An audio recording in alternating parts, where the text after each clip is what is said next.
நோக்கி வாஞ்சித்து கதறுகிறது. அல்லேலூயா. அப்பாலவோ சாத்தானே அப்பாலவோ, அப்பாலவோ சாத்தானே அப்பாலவோ, உன் ஆயுதங்கள் ஒன்றும் இங்கு பலிக்காது. நான் இயேசுவின் இரத்தத்தால் மீட்கப்பட்டேன், எனக்கு ஒன்றும் பயமில்லை உலகத்திலே. நான் இயேசுவின் இரத்தத்தால் மீட்கப்பட்டேன், எனக்கு ஒன்றும் பயமில்லை உலகத்திலே. அப்பாலவோ சாத்தானே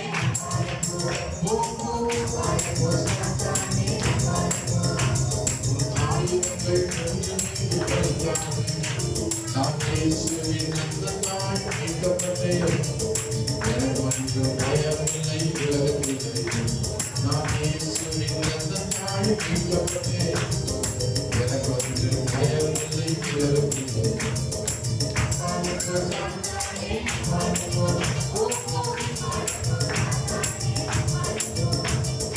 எத்தனை இடங்கள் வந்தாலும் இயேசுவின் கரப்பட்டு உயர்ந்து, எத்தனை இடங்கள் வந்தாலும் இயேசுவின் கரப்பட்டு உயர்ந்து, காலின் கீழாக நிறுத்திடுமே சாத்தானை, காலின் கீழாக நிறுத்திடுமே. வெற்றி சிறந்த இயேசு என்னேல் கொண்டது, வெற்றி சிறந்த இயேசு என்னேல் கொண்டது.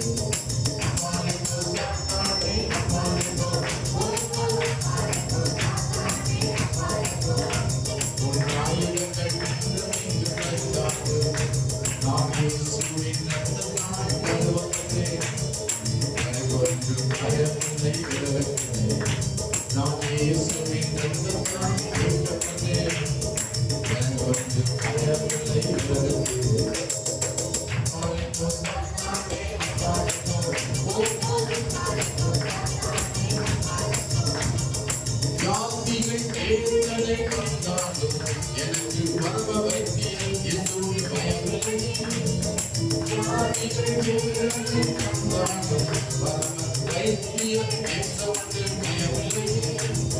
புயல் போல் துன்பங்கள் வந்தால், எனக்கு புயல் போல் துன்பங்கள் வந்தால், புகலிடமாம் இயேசு ஒன்று பயமில்லை, புகலிடமாம் இயேசு ஒன்று பயமில்லை. ஆமென்.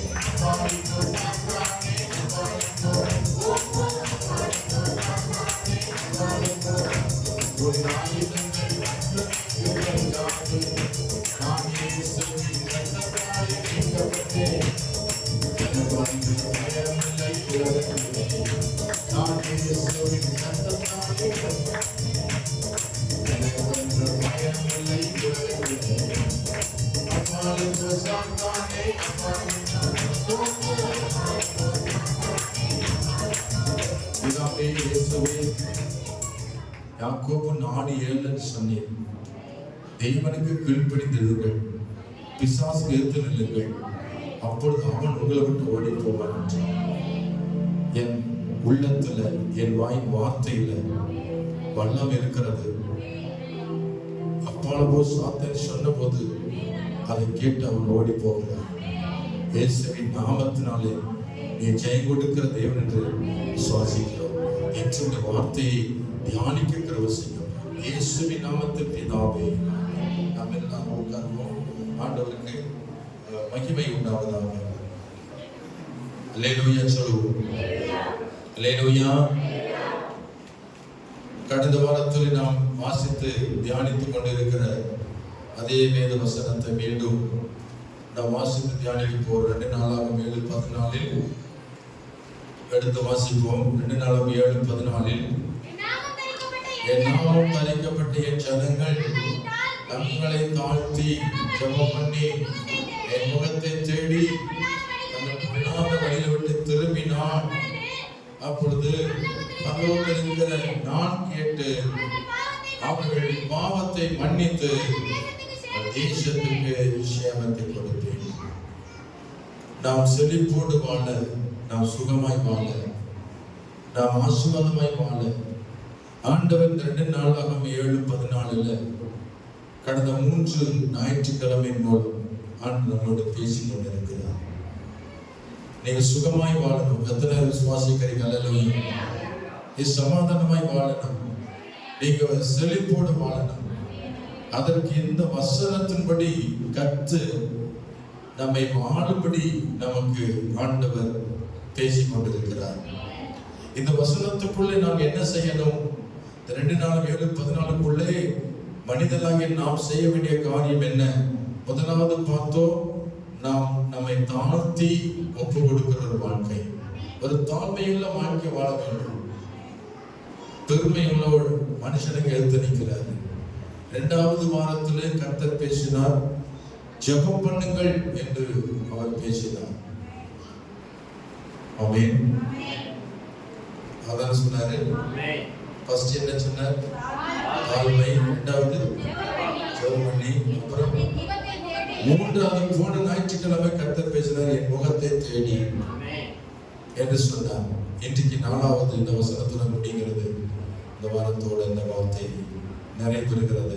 கடைசி வார்த்தை, தங்கள் பொல்லாத வழியில விட்டு திரும்பினார். கொஞ்சமா சாப்பிடும் போது நமக்கு நல்ல பசி எடுக்கு, நல்லா இருக்கும். அப்படியே அள்ளி வாயில போட்டு பண்ணா தொண்டையில மாட்டிக்கும். இந்த வசனத்தை வச்சு 4 ஞாயிற்றுக்கிழமையில 4 விதமான தலைப்புல கர்த்தர் நம்மோடு பேசினார். இந்த 4 செய்கிற மனுஷனைத்தான் கர்த்தர் சீரும் சிறப்புமாய் செழிப்பாய் அவனை சுகமாய் அவனை மாத்திரம் அவனுடைய குடும்பத்தையும் அவன் வாழும் தேசத்தையும் கர்த்தர் சேமத்தோடு வைக்கிறார், ஆசீர்வாதமா வைக்கிறார். அல்லேலூயா. தங்கள் பொல்லாத வழியில விட்டு நாம் திரும்ப வேண்டும். கடைசி வார்த்தை, பொல்லாத வழியில விட்டு நாம் திரும்ப வேண்டும் என்று தேவன் எதிர்பார்க்கிறார். எல்லா மனுஷனும் பாவம் செய்கிறவன் தான், அக்கிரமம் செய்கிறவன் தான். பாவம் செய்யாத மனுஷன் உலகத்தில் யாருமே இல்லை. நான் உத்தமன், நான் நீதிமான் என்று ஒருவனும் சொல்வதற்கு தகுதியே இல்லை. கைவேத்தியாக சொல்லும். அல்லேலூயா. ஏசாயா 55 அதிகாரத்தில் 7 முதல் 9 வரைக்கும் வாசிக்கிறோம். ஏசாயா 55, துன்மார்க்கன் தன் வழியையும் அக்கிரமக்காரன் தன் நினைவுகளையும் விட்டு கர்த்தரிடத்தில் திரும்ப கடவன், அவர் அவன் மீது மனதுருகுவார். நம்முடைய தேவனிடத்திற்கே திரும்ப கடவன், அவர் மன்னிக்கிறதற்கு தயவு பெற்றிருக்கிறார். தேவனுடைய வழி வேற, மனுஷனுடைய வழி வேற. அல்லேலூயா. நீதிமொழி 16:25 வாசிக்கிறோம், மனுஷனுக்கு செம்மையாய் தோன்றுகிற வழி உண்டு, அதன் முடிவு மரணவழி. அவனுக்கு தெரியும் நேர போது நான் நேரம் தான் போறேன்னு நினைப்பான். ஆனா அவன் போற வழி கர்த்தருக்கு பிடிக்கல. நம்முடைய வழி நமக்கே தெரியாது, அது தேவனுக்கு தெரியும். அவன் நம்முடைய வழியை நாம் மாற்றி அமைக்கணும், ஆண்டவர்கிட்ட ஒப்பு கொடுக்கணும். ஆண்டவரே, நான் போற வழி சரிதானா, அல்லது நான் ஏதோ தாறுமாறா நான் போயிட்டு இருக்கேனா என்பதை சற்று தெய்வ பிள்ளைகள் தன்னுடைய வழியை குறித்து ஆராய்ந்து பார்க்கணும். இங்கு வேதம் என்ன சொல்லுகிறது? மனுஷனுக்கு செம்மையா தோன்றுகிற வழி உண்டு, அதன் முடிவு என்ன வழி?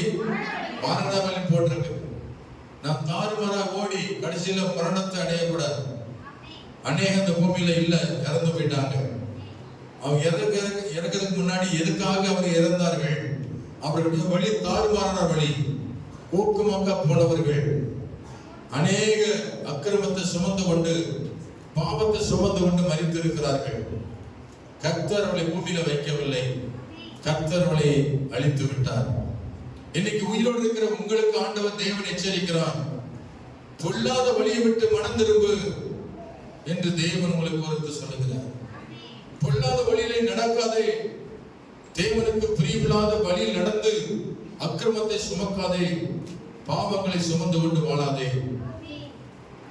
நான் நல்லா இருக்க முடியாது, நான் சுகமாய் வாழ முடியாது, சமாதானம் வாழ முடியாது. கர்த்தருக்கு ஸ்தோத்திரம். தேவனுடைய பிள்ளைகள் கர்த்தருடைய வழியில் நடக்க வேண்டும், சங்கீதம் 1:1 வாசிக்கிறோம். துன்மார்க்கனுடைய ஆலோசனையில் நடவாமலும் பாவியுடைய வழியில் இல்லாமலும் பரியாசக்கார் உட்காரத்தில் உட்காராமலும் போட்டிருக்கு. நம்ம யாரோட சேரக்கூடாது. இது யாரு பெற்றோர் சொல்ல வேண்டிய அவசியம் இல்ல. ஏசப்பாவே சொல்றாரு, பைபிள் சொல்றது. கர்த்தர் ஆலோசனை கொடுக்கிறாரு. யாரோட போகணும், யார் பேச்ச கேட்கணும். துன்மார்க்கன் யாருக்கு தெரியுமா? துன்மார்க்கன் யாரு? தெய்வ பயம் இல்லாதவன், தான் சொன்னதான் சரின்னு சொல்லி சாதிக்கிறவன். துன்மார்க்கன்னா தெய்வ பயம் இல்லாதவன், தேவனை விட்டு தூரமாக இருக்கிறவன், தெய்வ நம்பிக்கை இல்லாதவன். அப்படிப்பட்டவனுடைய ஆலோசனை என்ன செய்யக்கூடாது. நிறைய பேர் என் ஃப்ரெண்டு சொன்னாங்க, நான் கேட்டேன், உங்க ஃப்ரெண்டு யாரு? கடவுளா? சொல்லுங்க, கடவுளா? அநேக ஃப்ரெண்டு சொல்ல கேட்டு நிறைய கேட்டு போயிட்டாங்க. என் நண்பர் சொன்னாரு, என் ஃப்ரெண்டு சொன்னாங்க, இப்படிலாம் செய்ய சொன்னாரு, நான் செஞ்சேன். உன் ஃப்ரெண்டு இயேசுவின் பிள்ளையா? உன் ஃப்ரெண்டு இயேசுவின் நாமத்தை நம்பிக்கை வச்ச பிள்ளையா? இப்ப இயேசுக்குள்ள இருக்கிறவங்களே நம்ப முடியல. அவங்களே கெட்ட வழியை சொல்றாங்க. சர்ச்சுக்குள்ள இருக்கிறவங்களே கெட்ட வழியை காட்டுறாங்க, நல்ல வழியை காட்டுறது கிடையாது. அப்ப நல்ல நண்பர் யாருன்னா இயேசு ஒருவர் தான். உலகத்துல யாருமே நல்ல நண்பர் உலகத்துல யாருமே இல்ல. நீ நம்பி இறங்காதீங்க. என் நண்பன் துரோகம் பண்ணுகிற பைபிள். நண்பன் துரோகம் செய்வான். பைபிள் போய் சொல்லாது. உன் ஃப்ரெண்டை நம்ப வேணாம்னு சொல்லல. ஆனால் உன் வாழ்க்கைக்குரிய நம்பிக்கையை அவங்கள வைக்காதீங்க. உன் வாழ்க்கையில தேவன் ஒரு நம்பிக்கை வைத்திருக்கிறார், ஒரு வழியை வைத்திருக்கிறார். அவருடைய ஆலோசனைக்கு கேட்கணும். துன்மார்க்கனுடைய ஆலோசனை நடவாதே, பாவியுடைய வழியில் நிற்காதே. பரியாசக்கார உட்கார இடத்துல நல்லா டீ கடைக்கு ஏன் போக மாட்டேன்னா காரணம் இருக்கு. டீ வேண்டாம், அங்க சமாச்சாரம் நடக்கு. டீயை குடிச்சு போட்டு அங்க சண்டை போடுறதுக்கா? அங்க 2 துன்மார்க்கன், 2 குடியாரங்க, 2 பேர் நிற்பான். அப்ப அந்த இடத்துல நமக்கு என்ன சொல்லுவாங்க, இரும்பு இருக்கிற இடத்துக்கு ஈக்கு என்ன வேலை? என்ன இருக்கடா? இரும்பு இருக்கிற இடத்துக்கு ஈக்கு என்ன வேலை? போனா அது இனிப்பு இருந்தா தான் போனோம். நமக்கு அங்கேயும் சம்மந்தம் இல்லை. அதனால நான் அடிக்கடி என்ன கடைக்கு உட்கார்றது, கடையில கால் மேல் கால் போட்டு தூக்கி உட்கார்றது, பிறகு பேப்பர் பார்க்கறது, இந்த பழக்கம் எனக்கு இல்லை. நிறைய பேர் சொல்லுவாங்க, பாஸ்டர் சர்ச்சு கடைக்கே வரமாட்டேங்கிறாரு, டீ கூட குடிக்க வரமாட்டேங்க. என் சமாதானத்தை காத்துக்கிறது நல்லது. கை வைத்து அமைச்சர் டீ வேணா என் வீட்டோட போட்டு குடிச்சுட்டு உட்காந்து. பொல்லாத மனுஷன், இந்த பொல்லாத உலகம் எவனையும் நம்ப முடியல. நண்பர்களை நம்ப முடியல, எந்த மனுஷனையும் நம்ப முடியல. கழுத்து அறுப்பான், பேசும்போது நல்லா பேசுவான், ஆனா அவனை கெடுக்கிறதுன்னு ஒரு பிளான் பண்ணுவான். இல்லையே சொல்லுவான். துன்மார்க்கனுடைய ஆலோசனையில நடவாதே. அவன் கெட்ட வழியை காட்டுவான், பாவம் செய்ய சொல்லி கற்றுக் கொடுப்பான், தண்ணி எப்படி குடிக்கணும் குடிக்க சொல்லி கட்டி கொடுப்பான், கஞ்சா குடிக்க சொல்லி கட்டி கொடுப்பான், போதைக்கு அடிமைப்படுத்த ஏதாவது ஒரு ஆசைவாதத்தை தூண்டி உங்கள் பணத்தெல்லாம் வீணடிக்க பார்ப்பான். முன்னேற விட மாட்டான். நீங்க இதுல இருந்து தப்பிக்கிறது ரொம்ப கடினம். அதனால தான் சொல்றேன், கர்த்தருடைய ஆலோசனைகள் படி. கர்த்தர் நமக்கு நல்ல நண்பரா இருக்கணும். கை வைத்தி அவன் சொல்லுவான், நீ நண்பர் வேணா இயேசுவோட உட்கார்ந்து பேசு. நீ நண்பர் தேவையா? இயேசுவோட உட்கார், நல்லா ரூம்ல போ, விடிய விடிய அவரோட பேசு, பைபிள் வாசி. அவன் நல்ல நண்பர், உனக்கு நல்ல ஆலோசனை கொடுப்பான், வாழ்க்கை தரத்தை உயர்த்துவான், உனக்கு ஞானம் கொடுப்பான், உன் கல்வி தரத்தை உயர்த்துவான், உன் பொருளாதாரத்தை உயர்த்துவான். நீ எதிரி சிக்கிக் கொள்ளாதபடி தேவன் வழியை உண்டாக்குவான். அவன் நல்ல நண்பர் இயேசு கிறிஸ்து ஒருவர் தான். அவரை பிடித்துக் கொள்ளுங்கள், அவர் தான் நல்ல வழி காட்டுவார். கை வைத்தியாம சொல்லுவாங்க. எனக்கு இதுவரைக்கும் ஒரு நண்பரோட நான் ஒரு சில காலங்கள் போயிட்டு இருந்தேன். அந்த நண்பர் ஒரு வித்தியாசமா போனாரு. உடம்பு மட்டும் தான் அவரோட இருக்கும், ஆனா மனசுலாம் இயேசுவோட இருக்கும். இவன் செய்து வராமே அட்டோடியும் அக்கிரமும். நான் ஒரு பொம்மை மாய்த்தான் உட்கார்ந்து இருப்பேன், ஆனா அவர் செய்யற தவிர பண்ணிட்டே இருப்பான். நான் அதுக்கு உடனே இருக்க மாட்டேன், நான் அதுக்கு வெளியே இருப்பேன். எப்பொழுதுமே தண்ணியில என்ன செய்யாது சொல்லுங்க. தண்ணியில என்ன ஊத்துனீங்கன்னா ஒட்டுமா? ஒட்டாது. நீங்க தண்ணியா எண்ணெயா? அல்லேலூயா. எண்ணெயா இருந்தா தண்ணிக்குள்ள என்ன செய்யக்கூடாது? கலக்க கூடாது. தண்ணி என்பது ஒரு பாவம். உள்ள போய் கலந்துடாதீங்க. நாம் எப்பொழுதும் ஆண்டுடைய பிள்ளைதான், ரட்சிக்கப்பட்ட பிள்ளைதான், இயேசுவின் பிள்ளைதான். அவங்க செய்யறான்னு சொல்லிட்டு நீங்க செய்யாதீங்க. அல்லேலூயா சொல்லுமா. அவன் பொய் சொல்றான்னு சொல்லிட்டு நீங்க பொய் சொல்லாதே. அவன் ஏதோ கெடுதல் பண்றான், நீங்க கெடுதல் பண்ணாத. அவன் தீமை செய்யறான்னு சொல்லிட்டு நீங்க தீமை செய்யாத. ஆண்டவர்கிட்ட கேளு, எது நல்லது கெட்டது கர்த்தர் சொல்லி கொடுப்பார். அல்லேலூயா. உன் இஷ்டத்துக்கு போகாதே, உன் சொந்த வழி நடக்காதே, அது மரணத்தை கொண்டு வந்துவிடும். கர்த்தருக்கு சித்தமா என்பதை ஆண்டவர்கிட்ட கேளு, கர்த்தர் வெளிச்சத்தை கொடுப்பார். அல்லேலூயா, அல்லேலூயா. ஆக யாரும் கூட சேவை பண்ணீங்க? ஒண்ணு, துன்மார்க்குடைய ஆலோசனை நடக்க மாட்டேன்னு சொல்லுங்க. சொல்லுங்க, நான் துன்மார்க்குடைய ஆலோசனை நடக்க மாட்டேன். அப்புறம் பாவி வழியில் நான் நிக்க மாட்டேன். பரியாசம் கேலி கிண்டல் பண்ணதோட உட்கார மாட்டேன். சொல்லுங்க, பக்கத்துல பார்த்து, துன்மார்க்குடைய ஆலோசனை நடப்பியா? பாவி வழி நிற்பியா? பரியாசக்காரங்க இடத்துல உட்காருவியா? நடக்காத, உட்காராத, அப்புறம் அந்த இடத்துல நிக்காது போட்டிருக்கான்.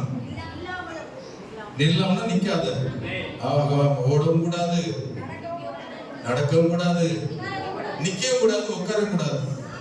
போய்கிட்டே இரு. அல்லேலூயா சொல்லுமா. நல்ல ஸ்பீடா போயிட்டே இருங்க. எங்க நிக்காதீங்க, வேண்டாம். என்ன போச்சு ஆபத்து. பைக் ஓட்டினா கூட பேசாம ஸ்ட்ரைட்டா பார்த்துட்டே ஓட்டுங்க. லெஃப்ட் ரைட்ல பார்க்க வேண்டாம். யாரையும் பார்க்க வேண்டிய அவசியம் இல்லை. வைவேத்தியாவின் சொல்வாங்க, கர்த்தர் நேர்வழியை காட்டுறாரா, போயிட்டே இருப்போம். கர்த்தர் நமக்கு முன்னே போறார், அவருக்கு பின்னே நான் போகிறேன். அவர் பிறகாலும் என்னை காக்கிறார். அவை கர்த்தருடைய பிள்ளைகள் இன்னைக்கு ஏன் பாவியா மாறுறாங்கன்னா இந்த 3 கூட்டத்துல சேர்றதுனாலதான். ஏன் பாவி அக்கிரமத்தை செய்யறாங்க? கிறிஸ்தவங்க ஏன் அக்கிரமம் பண்றாங்க? கிறிஸ்தவங்க ஏன் அநியாயம் பண்றாங்கன்னா இந்த சங்கீதம் 1:1 சொல்லிருக்க இந்த 3 கூட்டத்துல ஏதாவது ஒரு கூட்டத்தை சேர்ந்திருக்கிறாங்க. ஆகவே தான் அவங்க பாவங்களை விட்டு அவங்க மனம் திரும்பாம அவங்களோட ஐக்கியமாத்துக்கிட்டு சபையில வந்தா மாத்திரம் ஒரு பேருக்காக ஒரு விசுவாசி, ஆனா இருதயம் எல்லாம் துன்மார்க்கனோடும் பாவிகளோடும் அவர்கள் இணைந்திருக்கு. இது நீதிமன்ற 1 போட்டிருக்கு. திருடனோடு உனக்கு பங்கு இருக்கு, விபச்சாரக்காரோடு பங்கு இருக்கு என்று சொல்றார் ஆண்டவர். ரகசியமாய் ஒரு ஐக்கியமாய் வைத்திருக்கிறாய் என்று ஆண்டவர் அங்கு வெளிப்படுத்துறார். ஆகவே இந்த 3 கூட்டத்தை விட்டு நீ திரும்பினால் நீ பாவங்களை விட்டு வெளியே வரலாம். ஆமென் சொல்லுங்க. அல்லேலூயா, அல்லேலூயா. சங்கீதம் 143 10 வசனம் சொல்லுகிறது. சங்கீதம் 143 10 வசனம், உமக்கு பிரியமானதை செய்ய எனக்கு போதித்தருளும். நீரே என் தேவன், உம்முடைய நல்ல ஆவி என்னை செம்மையான வழி நடத்துவாராக. உம்முடைய நல்ல ஆவி சொல்லுங்க, அவரை பார்த்து, உம்முடைய நல்ல ஆவி என்னை செம்மையான வழி நடத்துவாராக. ஒவ்வொரு நாளும் கால் எந்திரிச்ச உடனே என்ன சொல்லணும்? இந்த வசனத்துல கை வச்சு, ஆண்டவரே உம்முடைய நல்ல ஆவி என்னை செம்மையான வழி நடத்துற ஆண்டவரே, உடைய சாட்சியை கெடுக்கிற எந்த வழியெல்லாம் போகக்கூடாது, என்னை செம்மையாய் நடத்தும் ஆண்டவரே. ஜெபத்துல இந்த குறிப்பு வைக்கணும், உடைய நல்ல ஆவி என்னை நடத்தும். அல்லேலூயா சொல்லுமா. சங்கீதம் 32:8 சங்கீதம் 32:8 நான் உனக்கு போதித்து நீ நடக்க வேண்டிய வழி உனக்கு காட்டுவேன், உண்மையை கண்ண வைத்து உனக்கு ஆலோசனை சொல்லுவேன் சொன்ன ஆண்டவர். நான் வழியில சிக்கிக்கொள்ளாதபடிக்கு, நாம் பாவத்தில் அடிபட்டு போகாதபடிக்கு, நாம் அக்கிரமக்கனாய் மாறிவிடாதபடிக்கு கர்த்தர் அன்னுதன்னும் நமக்கு போதித்து அன்னுதன் நமக்கு ஆலோசனை கொடுத்து அவர் நம்ம நல்வழி நடத்தி கொண்டிருக்கிறார். அல்லேலூயா, அல்லேலூயா. ஆக பிரியமானவர்களே, நாம் எல்லாரும் என்ன செய்ய வேண்டும்? தங்கள் பொல்லாத வழிகளை விட்டு திரும்பினால் உங்களுக்கு ஆசீர்வாதம் இருக்கு, சுகம் உண்டா. நிறைய பேருக்கு நோய் இன்னும் மறையில்லை, வியாதி இன்னும் மறையில்லை. ஏன்னா இன்னும் திருந்த வேண்டிய காரியங்கள் நிறைய இருக்கு. திருந்த நிறைய பேருக்கு என்னதான் நோய் வந்தாலும் திருந்த மாட்டாங்க. அந்த நேரத்தில் ஏசப்பான்னு கூப்பிடுறாங்க, அவ்வளவுதான். அப்புறம் இறங்கி ஒரு இன்ஜெக்ஷன் போட்ட உடனே உங்களுக்கு சுகமாயிடுது. அப்புறம் மறுபடியும் பாவம் செய்யறது. குடிகாரங்கள் மட்டும் திருத்த முடியல. எதனால? அவங்க மட்டும் திருத்த முடியல. மற்றவங்க யாராலையும் திருத்திக்கிறோம். இந்த குடிக்க அடிமைகள் மட்டும் என்ன செய்ய முடியல, திருத்தவே முடியல. சொல்லலாம், நாய் வாழ திருத்த முடியாது, நிறுத்த முடியாதா? நிமித்த முடியாது. வளைஞ்சதுதான். மற்ற குடிகாரங்களை எத்தனை ஞானசானம் கொடுத்து தண்ணியில மூக்கி அவங்கள ஒரு காரியத்தை செய்யாமட்டா நாக்க பிடிச்சு இழுத்து நாக்க ஞானசானம் கொடுத்துருக்காங்க. அந்த நாக்கு வழியா தான் தண்ணி ஊத்துறாங்க நிறைய பேர். அந்த நாக்கு வழியா தான் சீரட்டை ஊத்துறாங்க. அதனால ஞானசானம் கொடுத்து உடம்பு மட்டும் கொடுத்துக்கிட்டோம், இந்த நாக்கை மட்டும் மறந்துட்டாங்க. அவங்களுக்கு இன்னும் ஞானசானம் வச்சதுதான் சரியா இருக்குன்னு நினைக்கிறேன். கை வைத்தியா சொல்லுங்க. நிறைய சில பேர் சொல்ற, பாஸ்டர் வரும்போது நல்லா தான் வர்றாங்க, போகும்போது குடிச்சு விட்டு போறாரு. இவங்களை எங்க கொண்டு போய் வைக்க இல்லையே சொல்லுமா? அப்ப அவங்களுக்கு என்னென்ன நோய் வரும் தெரியல. நுரையீரல் தாக்கி மூச்சு திணறலாகி தண்ணி வந்து இழுத்து ஐயோ அப்பா ஏசப்பா ஏசப்பா அப்படின்னு சொல்லி கத்தி கடைசியில் அவருக்கு காது கேட்காம அப்படியே சாக வேண்டியதான். ஏன் அப்படி? ஆண்டவர் உங்க சத்தத்தை கேட்க மாட்டாரு. நீ அக்கிரமக்காரன், நீ எவ்வளவு சொன்னா நீ கீழ்ப்படியாத. பல முறை உனக்கு சொல்லிட்டேன், ஆனா செஞ்ச தப்ப திரும்ப செய்யற. நாய் தன் கக்கணதையே திரும்ப அது நக்கி கொண்டிருக்கிறதா? சேற்றில் பிறந்த பன்றியானது எவ்வளவுதான் குளிக்க வைத்து சுத்தப்படுத்தினாலும் மீண்டும் அது சேற்றிலே பொருளுகிறது. மனுஷனுக்கும் பன்றிக்கும் வித்தியாசம் என்ன? நாய்க்கும் மனுஷனுக்கும் வித்தியாசம் என்ன? பாவத்தை விட்டு மனம் திரும்பி ஞானசானத்தை பிற்பாடு நாம் குடிக்கலாமா? கஞ்சா குடிக்கலாமா? சாராயம் குடிக்கலாமா? பிரைஸ்லோ போய் சொல்லலாமா? பாவத்தை விட்டு வெளியே வந்துட்டோமே, ஏன் நம்முடைய குணம் மாறல? நாம் ஏன் இன்னும் மனம் திரும்பல? மனம் திரும்பாத கிறிஸ்தவனா வந்து என்ன பிரயோஜனம்? இயேசுநாதருக்கு என்ன பிரயோஜனம்? இயேசுநாதருக்கு எது பிரயோஜனம்? நீ மனம் திரும்பினா தான் இயேசுநாதருக்கு பிரயோஜனம். நீ மனம் திரும்ப வந்தால் உங்களால இயேசுக்கு ஒரு பிரயோஜனம் இல்லை. தேவன் சொல்லுகிறார், நல்ல கனி கூடாத மரம் எல்லாம் வெட்டுண்ட அக்கினியிலே போடப்படும். நீ நல்ல கனி கொடுத்தா சுகத்தை கொடுப்பாரு, சமாதத்தை கொடுப்பாரு. இன்னும் 10-100 வயசுக்கு நீ ஆள நல்ல வாழ்ந்து கொண்டு இருப்பான்.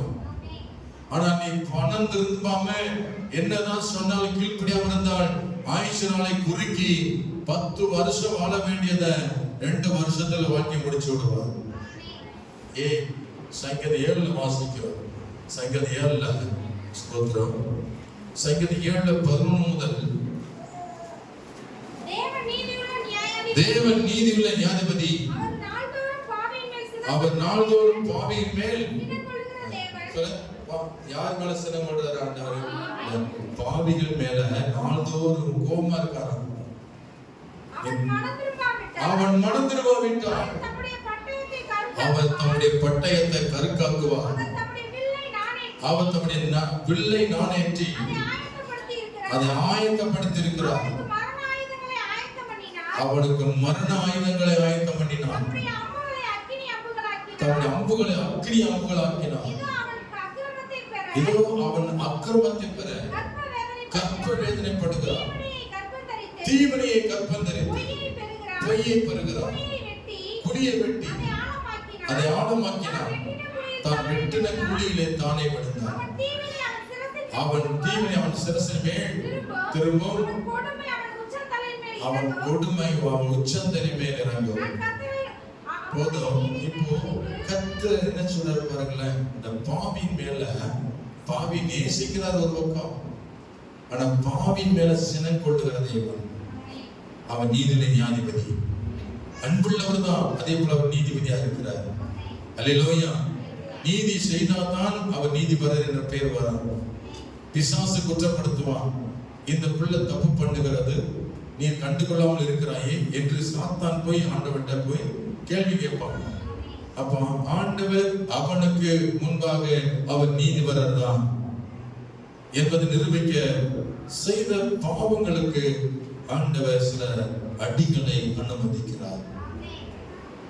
அறிந்து செய்தவனுக்கு, தவறு செய்யறன்னு சொல்றேன், அறியாம செய்யறவனுக்கு சில அடி கிடைக்கும். அறிந்து செய்யறவனுக்கு அநேக அடி. குடிப்பது பாவம் என்று தெரிஞ்சும், சாராயம் குடிப்பது பாவம் என்று தெரிஞ்சும் மீறி செய்யறான்னா அவனுக்கு எத்தனை அடி கிடைக்கும் சொல்லுங்க? அநேக அடின்னா கணக்கல்லையா, உருட்டி எடுத்துருவாரா? ஐயோ அப்பா, ஐயோ அப்பா, என்னால தாங்க முடியலையே. வருதா? இது தேவையான தப்பிக்க வழியை பார்க்கணும். குடிக்கிறத விட்டு மனம் திரும்பணும். மனம் திரும்பல தான் வெட்டின குழியிலே தானே விழுந்த வசம் நிறைவேறும். அது ஓன் தலையெழுத்து. நீ குடித்தால் மனைவிக்கு சேதம் இல்லை, நீ குடித்தால் பிள்ளைகளுக்கு சேதம் இல்லை, நீ குடித்தால் உனக்கு தான் சேதம். நீ வெட்டி குழியை வெட்டின அந்த குழி நீயே விழுந்துட்ட, உங்களை புதைச்சாச்சு, அவ்வளவுதான். இருக்கீங்களா இல்லையா? பீடி சீட்டு குடிக்கிறவங்களுக்கு அவங்களுக்கு என்ன தண்டனை? நரகம். ஏற்கனவே தீ எரிஞ்சிட்டு இருக்க பூமிக்கு இதுல வாயில வர நெருப்பு வச்சுட்டு இருக்கிறான். நெருப்பு வச்சு ஊதுறான், கஞ்சாவை ஊதுறான், சிகரெட்டை ஊதுறான். அப்ப அந்த இதை குடிக்கிறது இவன் எங்க ஓப்பறையான் சொல்லுங்க? எங்க ஓப்பறையான்? அதுக்கு அடையாளம் என்னது? அந்த வாயில இருக்கிற தீ தான் அடையாளம். அடா பாவி, உன் உயிரோடே உன் வாழ்க்கைய நரகத்துக்கு கொண்டு போறியே. குடிகாரனை கொண்டு போய் மேல வைப்பாரா? பருவத்துல வேஷத்தனை பண்றவங்கள மேல வைப்பாரா? விபச்சாரம் பண்றவங்களை கொண்டு போய் மேல வைப்பாரா? இவங்களை வச்சா பருவமே கெட்டு போகும் அல்லவா? இருக்கீங்களா இல்லையா? அல்லேலூயா. குடிகாரனை கொண்டு போய் கர்த்தர் மேல வைக்க மாட்டார். ஏன்னா அங்கேயும் சாராய கடை தேடுவோம். பருவத்தில் ஏது டாஸ்மார்க், அதெல்லாம் தமிழ்நாடோட சரி. அங்கவே அந்த ஆவி நினைச்சு செத்து போன பின்னாடி எங்கடா டாஸ்மார்க் சொல்லி பருவத்துக்கு தேடுவாங்களாம். ஒரு டாஸ்மார்க் கிடைக்காதாங்க. அவர் அப்படி டைரக்ட் தள்ளிடுவார். நீ குடிகாரனா, இங்க இடம் இல்லை உனக்கு, நீ நரகத்துக்கு ஓடு. ஸ்தோத்திரம். அல்லேலூயா சொல்லுமா? ஒரு சகோதரனை குறித்து என்னோட கூட நான் போன சபைக்கு வந்தவர். அவருக்கு மேரேஜ் ஆயிடுச்சு, எனக்கு மேரேஜ் ஆகல. நான் ஒரு வாலிபனா இருக்கு. அவருக்கு 2 பிள்ளைகள், 3 பிள்ளை இருக்கு. 2 ஆண்கள் பையன், ஒரு பொண்ணு. அவருடைய விசுவாச வாழ்க்கையை நான் பின்பற்றினேன். நல்லா ஜெபிப்பாரு, சபைக்கு போவாரு. அவரு எனக்கு ரொம்ப உற்சாகமா இருப்பார்.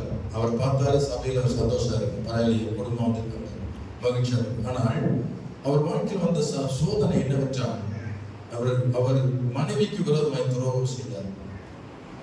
மனைவிக்கு துரோகம் பண்ணார். என்ன துரோகம்? சொந்தத்துல ஒரு பொண்ணு, வாலிப பொண்ணை, ஒரு வாலிப பிள்ளையை தன் மனைவியாக கொள்ள முயற்சி எடுத்தார். முதலில் அவர் சொந்த அக்கா பொண்ணுன்னு சொல்லிட்டு, இவருக்கு 3 பிள்ளை இருக்கு, ஒரு மனைவி இருக்கு. இப்படி இருக்கையில இன்னொரு பொண்ணை என்ன செய்கிறார்? முயற்சி எடுத்து அதை கல்யாணம் முடிக்க திட்டம் போட்டார். ஆனால் ஆண்டவர் பார்த்தாரு, அவர் உடம்புல ஒரு நோயை அனுமதிச்சார். அது என்ன நோய்னா சக்கரை நோய். ஆரம்பிச்சு சக்கரை நோய். அப்ப நான் அவரை போய் பார்த்தேன். நீங்க செய்த தவறு, நீங்க மனம் திரும்பினா கண்டிப்பா அந்த சக்கரை நோய் சுகமாகுங்க என்று சொன்னேன். ஆனால் சரி தலையை ஆட்டுவாரு.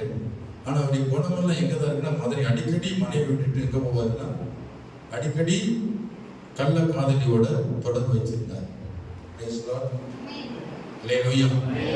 மனைவி இருக்கு, பிள்ளை இருக்கு, ஆனா கள்ள காதலியோட தொடர்பு. நான் எவ்வளவு சொல்லி பார்த்தேன். அவர் பாவம் செய்யறதுக்கு முன்னாடி என்னோட நல்ல ஒரு தொடர்பு வச்சார், நல்லா பேசினாரு, நல்லா ஐக்கியமா இருப்பாரு. சற்று நேரம் ஒரு 5 நிமிஷம் மணிக்கணக்க என்னோட வந்து பேசுவார். ஆனா எப்ப அந்த கள்ள காதல் தொடர்பு வச்சாரோ, அது வந்து என் முகத்துல நின்று பேசவே மாட்டார். பிரைஸ்லாம் சொல்லுவேன், இங்கிட்டு பிரைஸ்லாம் பாப்பம் பிரதர் அப்படி ஓடிக்குவார். எனக்கு ரொம்ப வருத்தமாக, என்ன இப்படி விலகி போறாங்க.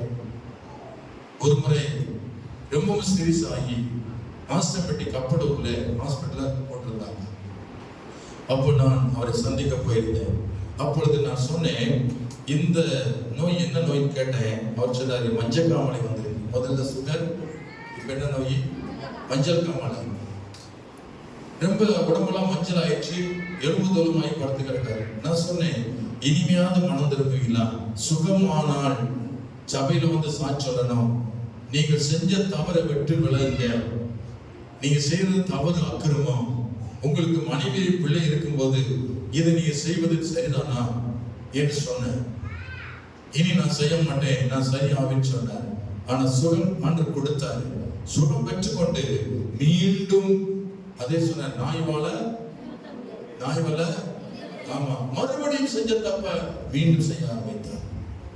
எனக்கும் அவருக்கும் தொடர்பு துண்டிக்கப்பட்டது. நான் அவரோட பேசுவதை நிறுத்திவிட்டேன். அவரை பார்ப்பதிலே எனக்கு கஷ்டம். பிறகு ஒரு வருஷம் கழிச்சு எனக்கு நியூஸ் வருது, அவர் இறந்து விட்டார் என்று. நான் அவருக்கு அடக்கம் பண்றதுக்கு நான் போகல. ஏன்னா நான் சொல்லி அவர் கேட்கல. இந்த பிரேதத்தை பார்த்து என்ன பிரயோஜனம்? எவ்வளவு சொல்லி பார்த்தேன் தருத மாட்டாங்க. அந்த வருத்தத்துல இறந்தது கூட நான் போகல. பிரைஸ் இல்லையா சொல்லுவா? நான் உங்களுக்கு சொல்லுகிறேன், பாவம் இன்பமா தான் இருக்கும், ஆனால் அது முடிவு வேதனை உண்டாகும். சங்கீதம் 139 கடைசி வசனம் சொல்லுகிறது, வேதனை உண்டாக்கும் வழி உண்டு நிச்சயம் வார்த்தையினை நித்திய வழி நடத்தும் ஆண்டவர் நிச்சயம்.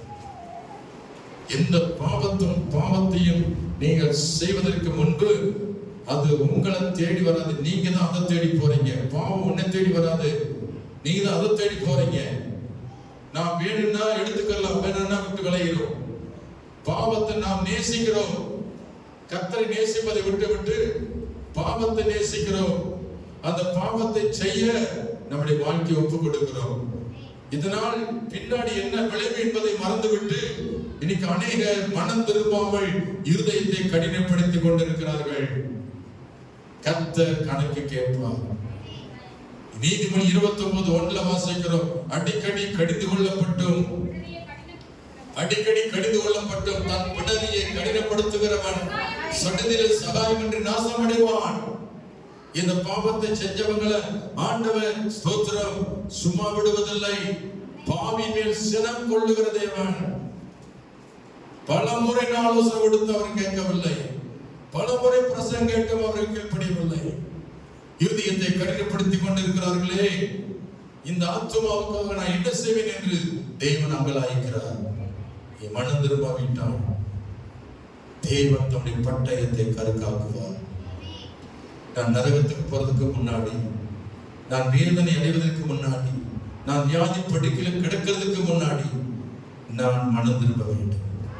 கைவேத்தி அமைச்சரும் அல்ல, தங்கள் பொல்லாத வழியில் விட்டு திரும்பினால் கர்த்தரும் பாவங்கள் எல்லாம் மன்னிப்பார்.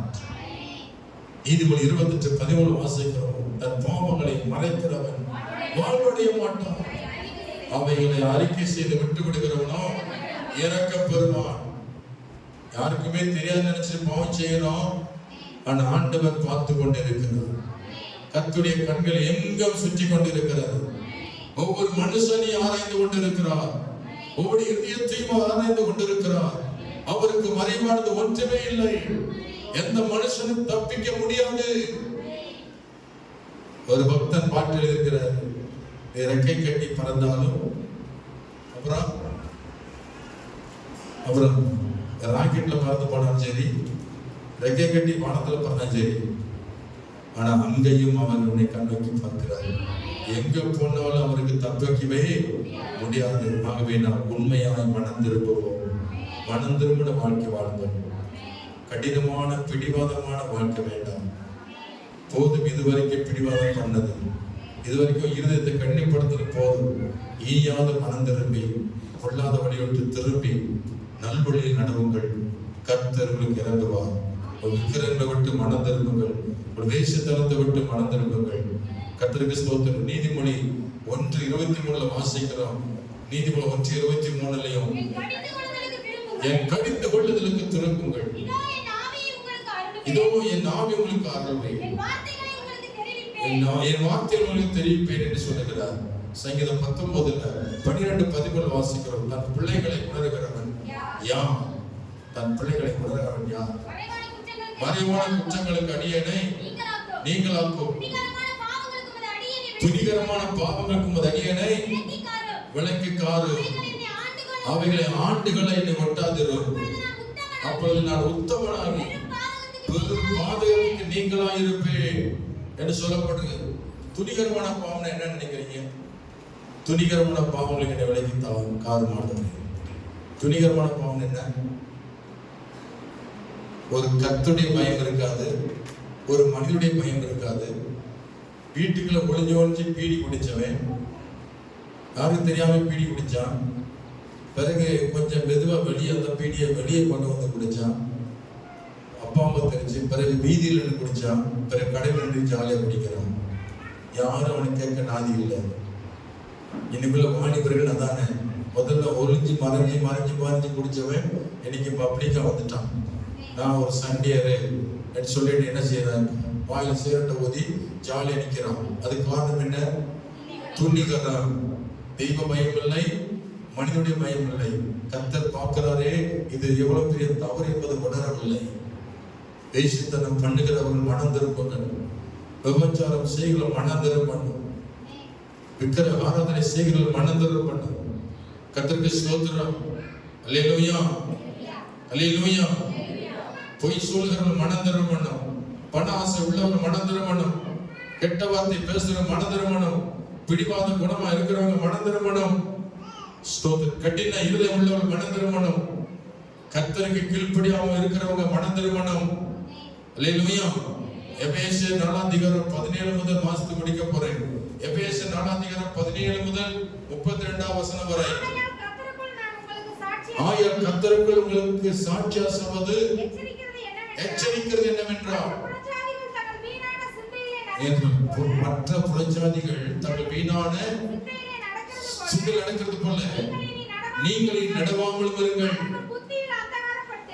அவர்கள் புத்தியில் அந்தகாரப்பட்டு தன் இருதயம் கடினத்தினால் தேவனுடைய ஜீவனுக்கு அந்நியராயிருந்து புறம்பில்லாதவர்களாய் சகல விதமான அசுத்தங்களையும் அவங்களோடு நடப்பிக்கும்படி தங்களை பாவ விகாரத்திற்கு ஒப்பு கொடுத்திருக்கிறார்கள். நீங்களோ இவ்விதமாய் கிறிஸ்துவை கற்றுக்கொள்ளவில்லை.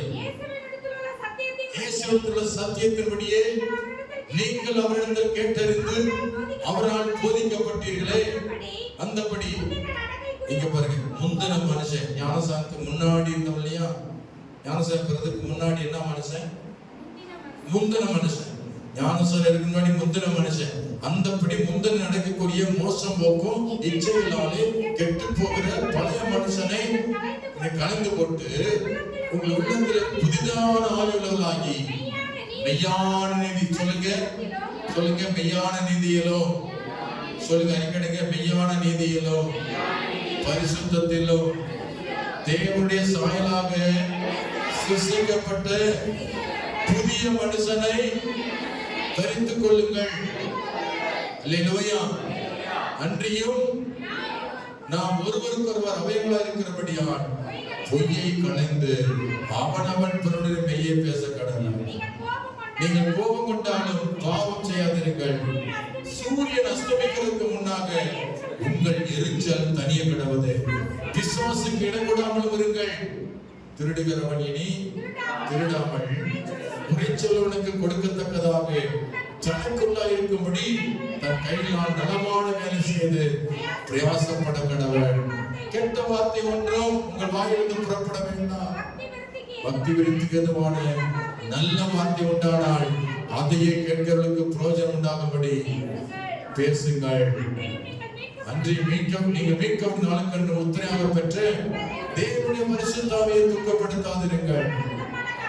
சகல விதமான கசப்பும் கோபமும் மூர்க்கமும் கூக்குரலும் தூஷணமும் மற்ற எந்த துர்க்குணமும் உங்களை விட்டு நீங்க கடவுது.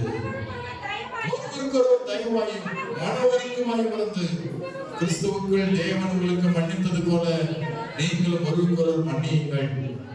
அல்லேலூயா சொல்லுவா. இந்த வார்த்தைகளை வீட்டுல உட்கார்ந்து என்ன செய்யணும்? இதை பிரசங்கம் பண்ணா மணிக்கணக்கா போயிடும். நீங்க வீட்டுல உட்கார்ந்து இந்த வாசத்தை எபேசியர் 4 1 முதல் கடைசி வரைக்கும் வீட்டுல உட்கார்ந்து வாசிங்க. அந்த வாசிக்கும் போது பரிசுத்த ஆவி உள்ளத்துல வருவார், உங்களை சீர்படுத்துவார், சரிபடுத்துவார், அவை மனம் திரும்ப செய்வார். இல்லையா சொல்லுவா? அல்லேலூயா, அல்லேலூயா. நீதிமொழி 8:13 ஸ்தோத்திரம். நீதிமொழி 8:13 தீமை வெறுப்பதே கர்த்தருக்கு பயப்படுற பயம். போதும், தீமையை வெறுத்தாலே நாம் கர்த்தருக்கு பயப்படுறோம். எது தேவனுக்கு பிரியமில்லையோ அதை விட்டு விலகணும். ஆமென். தீமை விட்டு விலகு, பாவத்தை விட்டு விலகு, அநியாயத்தை விட்டு விலகு, மனம் திரும்பு. அப்பொழுது தேவன் உங்களை பிரகாசிக்க செய்வார். அல்லேலூயா. தீமை விட்டு விலகி நன்மை செய், சமாதானம் தேடி அதை தொடர்ந்து கொள். அப்பொழுது கர்த்தர் உங்களை கைவிட மாட்டார். எல்லாம் கண்ணன் மூடி ஜெபம் பண்ண போறோம். சங்கீதம் 121 வாசிக்கிறோம். கர்த்தருக்கு பயந்து சொல்லுங்க. பக்கத்தில் பார்த்து சொல்லுங்க, கர்த்தருக்கு பயந்து அவன் வழியில் நடக்கிறவன் எவனோ அவன் பாக்கியவான். அல்லேலூயா, அல்லேலூயா. நாம கர்த்தருக்கு பயந்தாலே நாம் மறந்துருவோம். யாரெல்லாம் கர்த்தருக்கு பயப்படலையோ அவங்க மறந்துட மாட்டாங்க. நீங்க சொல்லுவீங்க, பாசம் எவ்வளவுதான் நீ பிரசவம் பண்ணீங்க, ஆனா இவங்க இன்னும் கெட்ட வார்த்தை வர பேசுறாங்க.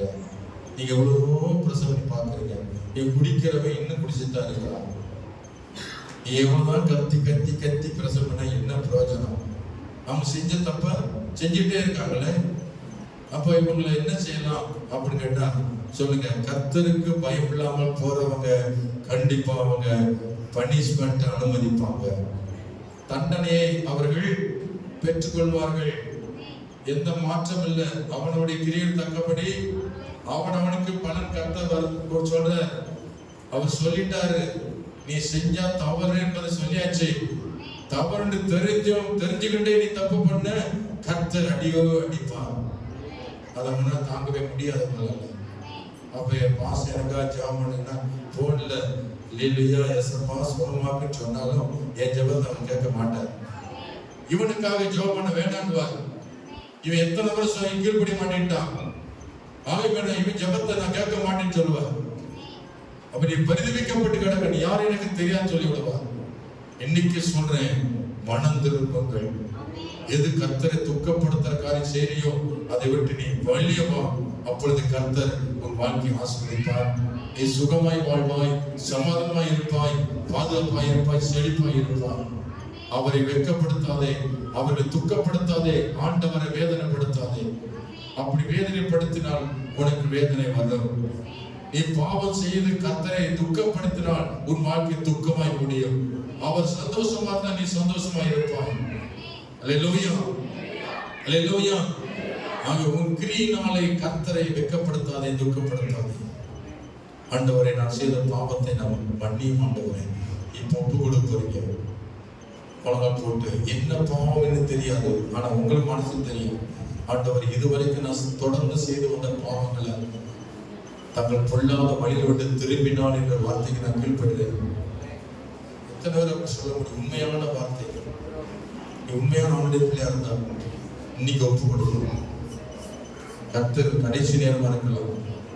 ஒரு இந்த வார்த்தை கேட்டு நீ மனம் திரும்பல, போற போக்களே கர்த்தருடைய கோபம் இறங்கிடும். நீ மனம் திரும்பணும், மனம் திரும்பணும். ஞானசம் எடுத்தாச்சு, இன்னும் பிடிவாதமா என்ன செஞ்ச தப்ப திரும்ப திரும்ப செய்யாதே. அது உனக்கே துரோகம் பண்ணுகிறான். கர்த்தர் விட்டு விளைய விடுவார். கர்த்தர் விளையிட்டா வாழ்க்கை வீணாய் போய்விடும். மனம் திரும்ப சொல்றானது கடைசி காலம். இது கடைசி காலம். பாவங்கள் பெருகிற காலம், அக்கிரம் மிகுந்த காலம். நீயும் பாவத்தோடு இணைந்து செல்லாதே. பாவத்தை விட்டு வெளியே வா. மனம் திரும்பி வெளியே வா. ஆண்டவர் உன்னை அழைக்கிறார். வெளியேறு. பாவத்துக்குள்ள உட்காராத, வெளியேறு. போதைக்கு அடிமையா இருக்காத, வெளியேறு. கையத்தனவரை ஒப்பு கொடுக்கிறேன். கை வைத்து என் தவறை உணர்கிறேன், என் பாவம் உணர்கிறேன். வேசித்தனத்தை விட்டு வெளியே வா. உனக்கு கொடுக்கப்பட்ட மனைவி போதும், உனக்கு கொடுக்கப்பட்ட பிள்ளை போதும். இன்னொரு பெண் மேல் ஆசைப்படாதே. அது வேசித்தனம். நீ பரலோகத்துக்கு போக முடியாது. வேசித்தனம் பண்ணாதே, விபச்சாரம் பண்ணாதே. அது துரோகம். உன் வாழ்க்கையை அழிச்சு விடும். கர்த்தர் உன்னை விட்டு விலகி விடுவார். நீ மனம் திரும்பினால் உனக்கு இறங்குவார். மனம் இறங்குவார். ஆண்டவன். உன் வாழ்க்கை செழிப்பாகும், நீ சுகமா இருப்பாய். உனக்காகத்தான் சொல்றாரு, உனக்காகத்தான் சொல்றாரு. யாருக்கு சொல்றேன்னு சொல்லி கேட்டு உட்காராது. ஆண்டவனோடு பேசி கொண்டிருக்கிறார். நீ ஒப்புக்கொடு, இன்னைக்கு ஒப்புக்கொடு, எல்லாம் எழுதி நிற்போம். இந்த காலம் பொல்லாதது, உன்னை கர்த்தர் அழைக்கிறார். இந்த காலம் பொல்லாதது, உன்னை கர்த்தர் அழைக்கிறார். நீ வாழும் வாழ்க்கைதான், அது வாழை வீடுதான். நீ வாழும் வாழ்க்கைதான், அது வாழை வீடுதான். இந்த வாழும்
உன்னை நேசிக்கிறார்.